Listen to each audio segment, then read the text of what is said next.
Hello అండి, welcome back to our channel. This is talking Reyans. ఈరోజైతే మూడో రోజు అన్నట్టు అమ్మవారి పూజ. మనకు ఈ పూజ చేసేటప్పుడు చాలా డౌట్లు వస్తాయి. ఎందుకంటే మనం పూజ చేసిన తర్వాత ఇక్కడ మొత్తము పువ్వులు పడడము, మళ్ళీ దీపాలు కూడా ముట్టించి ఉంటాం కాబట్టి అవి క్లీన్ చేయాలన్నా చేయొద్దా అన్న డౌట్లు కూడా చాలా వస్తాయి. కానీ మనము ఇక్కడ పీట పెట్టుకున్నప్పుడు అమ్మవారిని ఆవాహయామి అని చేసుకుంటాం కాబట్టి అవి ఏవైతే చేసుకుంటామో అది విగ్రహమైన పీటైనా వాటిని కదిలించకుండా మనము ఇక్కడ ఇలా క్లీన్ అయితే చేసుకోవచ్చండి. దీపాలు అంటారా మంచిగా క్లీన్ చేసుకొని కడిగేసుకొని అయితే ముట్టించుకోవచ్చు. ప్రసాదాలు కూడా వేరువేరుగా పెట్టొచ్చండి. అంటే మనము ఫస్ట్ రోజు అరటి పండ్లు ఇట్లా పండ్లు పెడతాం కదా, మనకు అరటి పండ్లు పెట్టినప్పుడు 9 రోజులు అలా ఉండాలి అని అంటే ఉండవు, ఖరాబు అవుతాయి. అందుకే మనము అవి కూడా చేంజ్ చేసుకోవచ్చు. ఈరోజైతే నేను ఈ పీటనైతే మొత్తం క్లీన్ చేశాను. అమ్మవారి దగ్గర చిన్న చిన్న వస్తువులు ఏమన్నా అంటే పువ్వులు అలాంటి రెక్కలు అలాంటి పడేవన్నీ క్లీన్ చేసి కింద కూడా క్లీన్ చేసుకున్నాను. మనం సెపరేట్గా పువ్వుల కోసం ఒక కవర్ పెడతాం కాబట్టి అవి కవర్లోనే అలా 9 రోజులు అలా పక్కకు పెడుతూ ఉంటే ఒకటేసారి మనము నీళ్ళల్లో అవి వేసేసుకోవచ్చు పూజ సామాన్ అంతా. ఇక్కడ అమ్మవారి దీపాలు కూడా నేను క్లీన్ అయితే చేసుకొని అమ్మవారి పూజకైతే రెడీ పెట్టుకుంటున్నాను. చూడండి ఎంత క్లీన్ అయిపోయిందో. అసలు మనకి అనిపిస్తుంది కదా, ఫస్ట్ రోజు పూజ చేసింది కూడా మళ్ళీ 9 రోజులు అలాగే ఉంచాలి అని అంటే అక్కడ ఎట్లా అంటే క్లీన్గా ఉండకపోవడం అలాంటిది అనిపిస్తుంది. కాబట్టి మనము కుంకుమార్చన ఇక్కడ వినాయకుడు అమ్మవారివి ఇలాంటివి కదిలించకుండా మంచిగా ఇక్కడ అన్నైతే క్లీన్ చేసుకోవచ్చు. ఇంతకుముందు రియాన్స్ డ్యాన్స్ చేశారు కదండి, అక్కడ బయట ఎక్కడనో అదేదో మూవీ సాంగ్ వస్తుంటే ఆ సాంగ్కి వెంటనే అలా ఎగిరి డ్యాన్స్ చేశాడు అన్నట్టు. పువ్వులు కూడా ప్రతిరోజు మార్చుకోవచ్చండి. పొద్దున మార్చుకునే వాళ్ళు మార్చుకోవచ్చు, లేదు అంటే సాయంత్రమైనా మనము చేంజ్ చేసుకోవచ్చు. కొబ్బరికాయ కొట్టేవాళ్ళు డైలీ కొట్టుకోవచ్చు, లేదు అంటే ఫస్ట్ రోజు తర్వాత లాస్ట్ చివరి రోజు కూడా మనము కొబ్బరికాయనైతే కొట్టుకోవచ్చండి. ఇక్కడ మనం పసుపు వినాయకుడిని పెడతాం కాబట్టి ఆ పసుపు వినాయకుడిని కూడా కదిలించకుండా అలాగే ఉంచుకోవాలి 9 రోజులు. మళ్ళీ ఇక్కడ అమ్మవారి విగ్రహాలు ఇంట్లో ఏవైనా కుంకుమార్చన కోసం మనం చేస్తాం కాబట్టి ఆ కుంకుమార్చనవి 9 రోజుల వరకు అలాగే ఉంచి చివరి రోజు అలా తీసుకోవాలి. ఇక్కడ అంతా రెడీ చేశాక అలంకరణ అంతా అయిపోయాక దీపారాధన అయితే నేను చేసుకున్నాను.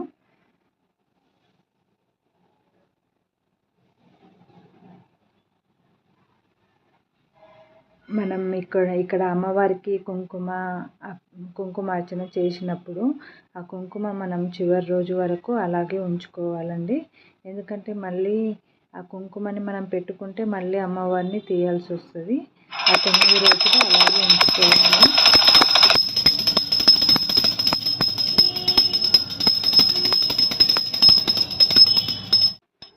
ఇక్కడ దీపారాధన అయ్యాక నేను అగరబత్తినైతే ముట్టించుకున్నాను.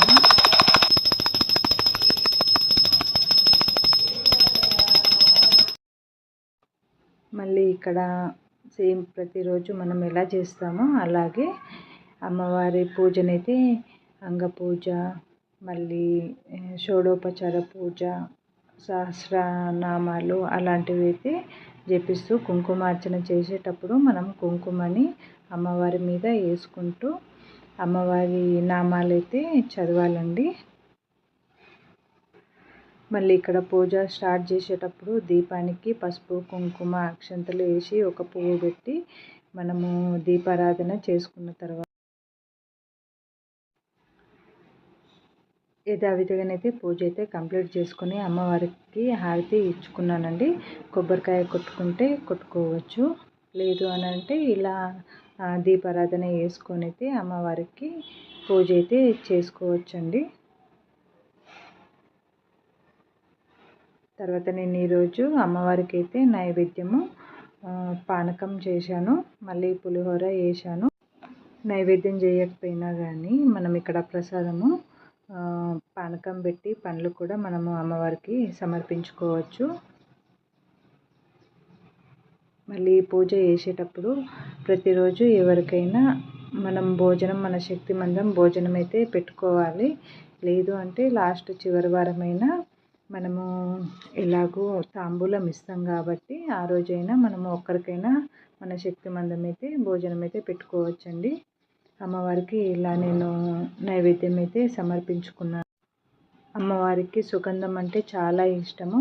మనము ఈ పూజ చేసేటప్పుడు ఇల్లంతా సాంబ్రాణి పొగ వేసుకోవాలి. పూజ అంతా అయిపోయాక మళ్ళీ ఇక్కడ జువాది అయినా మనము అమ్మవారికి సమర్పించవచ్చు.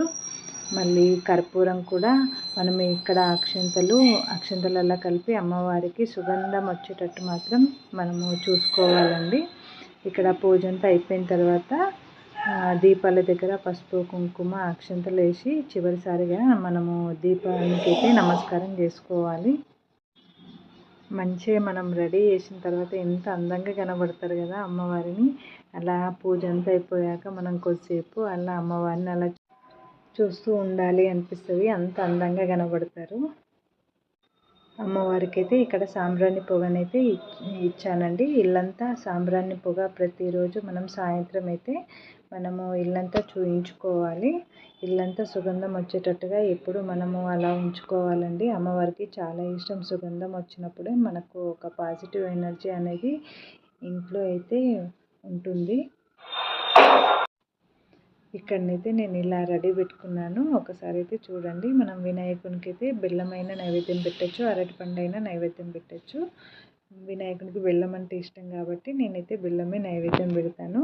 అమ్మవారు చూడండి ఎంత అందంగా ఉన్నారు అసలు. ఆ మల్లెపూలతోటి అలంకరణ అసలు నా చిష్టే తలిగేటట్టు అన్నట్టుగా అనిపిస్తుంది. అంత మంచి అలంకరణ చేసుకోవచ్చు. కుంకుమార్చన చేశాను కదా, అమ్మవారైతే ఇట్లా కుంకుమలో నిండిపోయి ఉన్నారు.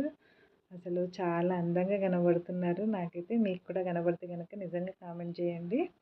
ఈరోజు 3వ రోజు అయితే నేను ఇలా పూర్తి చేశానండి. ఈ వీడియో కనుక మీకు నచ్చితే లైక్ చేయండి, ఛానల్ని సబ్స్క్రైబ్ చేయండి. ఇంకో బ్లాగ్ తోటి అయితే మీ ముందుకు వస్తాను. మీకు ఏమన్నా అనిపిస్తే కామెంట్ సెక్షన్లో కామెంట్ చేయండి.